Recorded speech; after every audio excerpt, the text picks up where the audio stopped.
Let us pray that peace be now restored to the world, and that God will preserve it always. These proceedings are closed.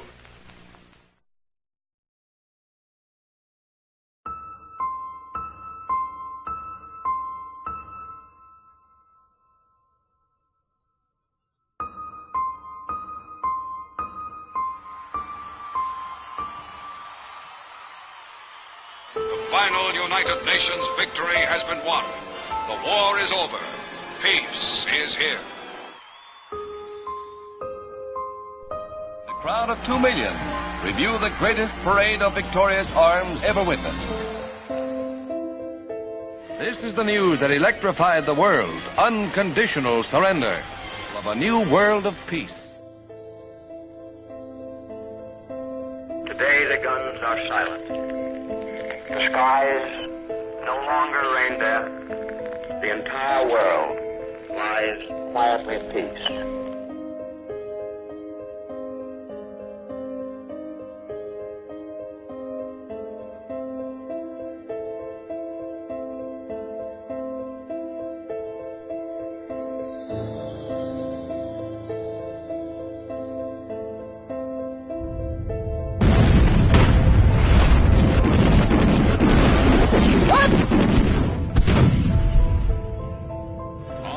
American infantrymen once again hit the road toward Korea's capital city of Seoul.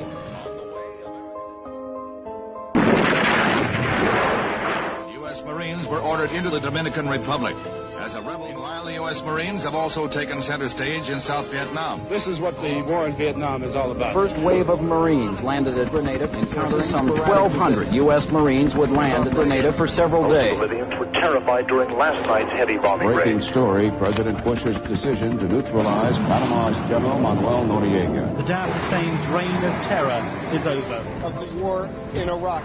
Since World War II, we have seen a dramatic escalation in United States military actions around the globe, ranging from missile strikes and rapid troop deployments to all-out wars and occupations. The reasons for these military interventions have varied, each involving complex geopolitical interests in different parts of the world at different times in U.S. history. But the public face of these wars has not reflected this complexity. Over the past 5 decades, deliberation and debate about U.S. military actions have largely been left to a closed circle of elite Washington policymakers, politicians and bureaucrats whose rationales for war have come into public view only with the release of leaked or declassified documents, often years after the bombs have been dropped and the troops have come home.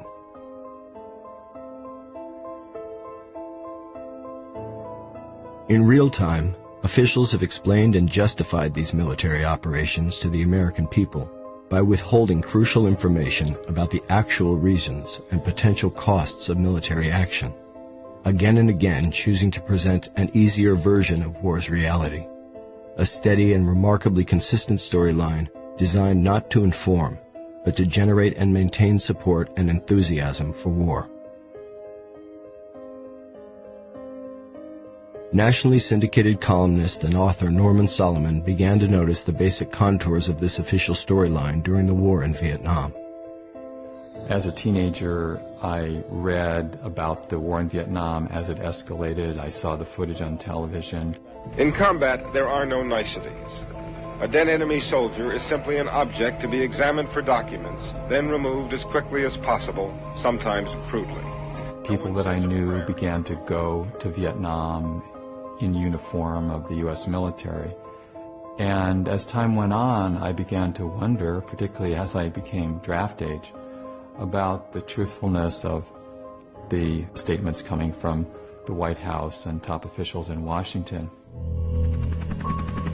We fight for the principle of self-determination, that the people of South Vietnam should be able to choose their own course, choose it in free election, without violence, without terror, and without fear. And through that process, I began to really wonder about whether we were getting more truth or lies. In the years since, Solomon has focused his attention on a set of striking parallels between the selling of the Vietnam War and the way presidents have rallied public support for subsequent military actions. Looking back on the Vietnam War, as I did many times, I had a very eerie feeling that while the names of the countries changed, and of course each circumstance was different, there were some parallels that cried out for examination. Rarely, if ever, does a war just kind of fall down from the sky. The foundation needs to be laid, and the case is built, often with deception.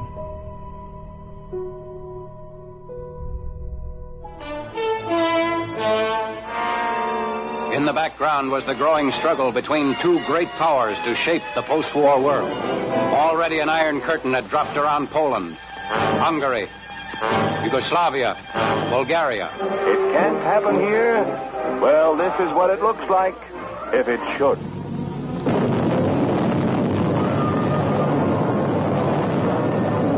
Chief of police is hustled off to jail. Public utilities are seized by fifth columnist editor who operates under a free press.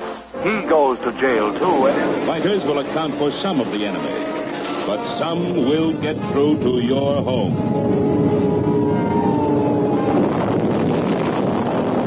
The use of propaganda to arouse public support for war is not new.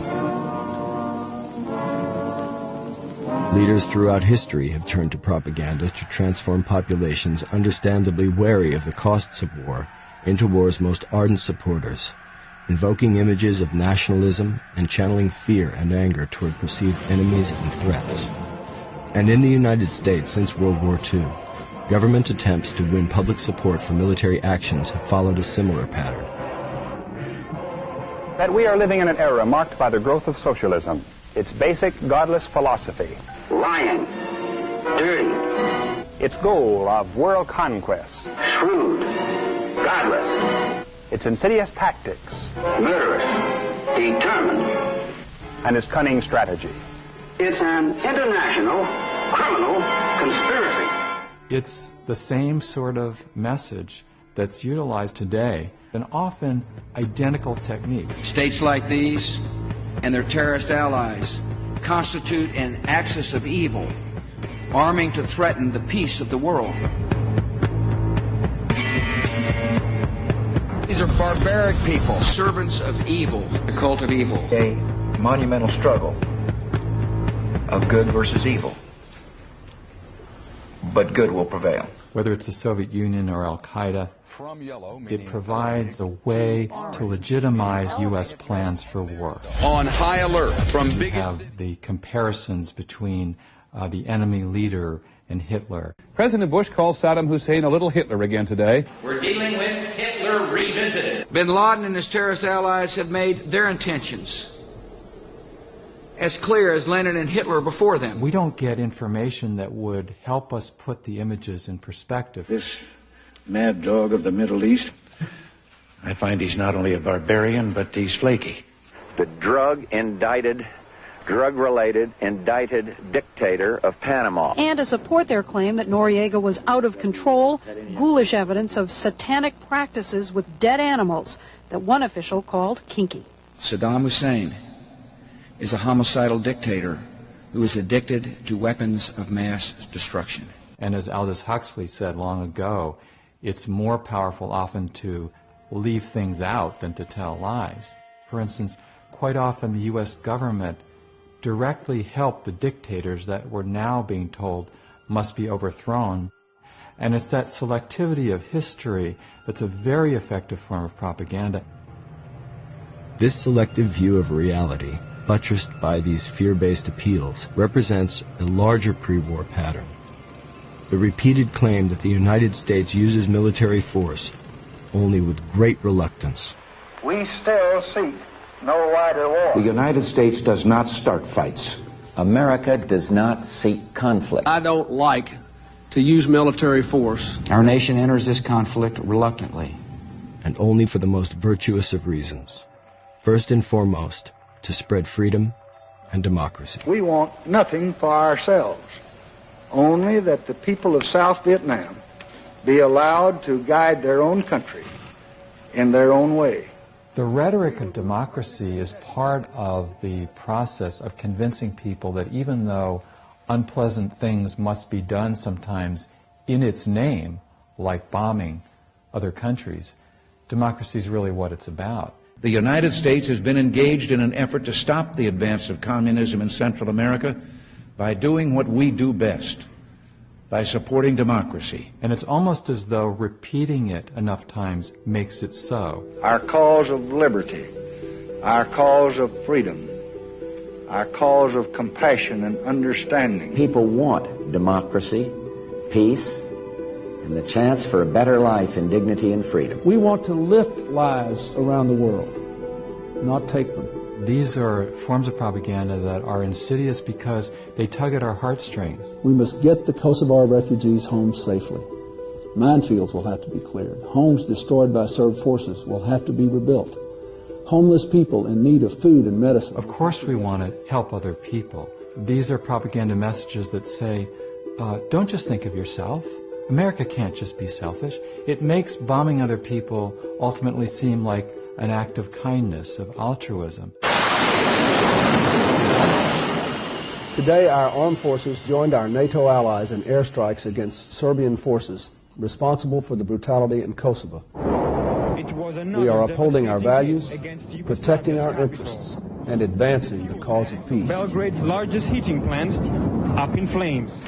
But even as planes of the multinational forces attack Iraq, I prefer to think of peace, not war.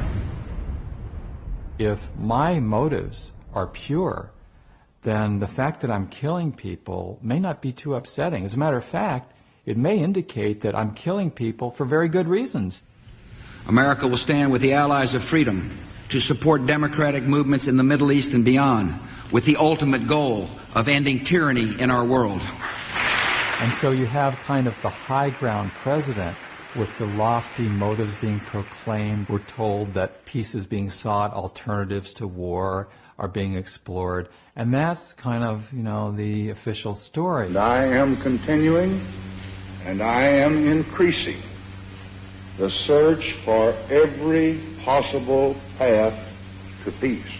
Whether we're talking about President Johnson or President Nixon or the president today, you have one chief executive after another in the White House saying how much they love peace and hate war. We maintain our strength in order to deter and defend against aggression, to preserve freedom and peace.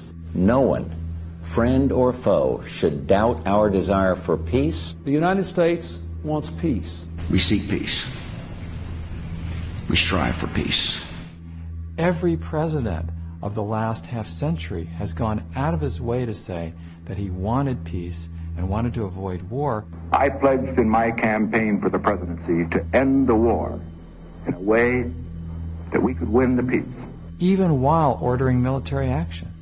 I still think we ought to take the dice off now. I think to let drown people, we have to go down about 200,000 people. Well, no, I'd rather use a nuclear bomb if you got that ready.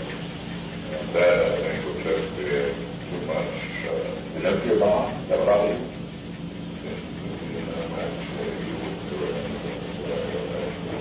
I just want you to think big, Henry, for Christ's sake.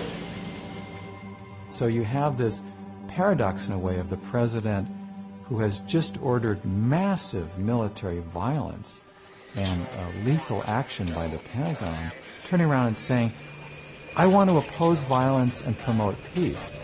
I respect your idealism. I share your concern for peace. I want peace as much as you do. Actually, war becomes perpetual when it's used as a rationale for peace.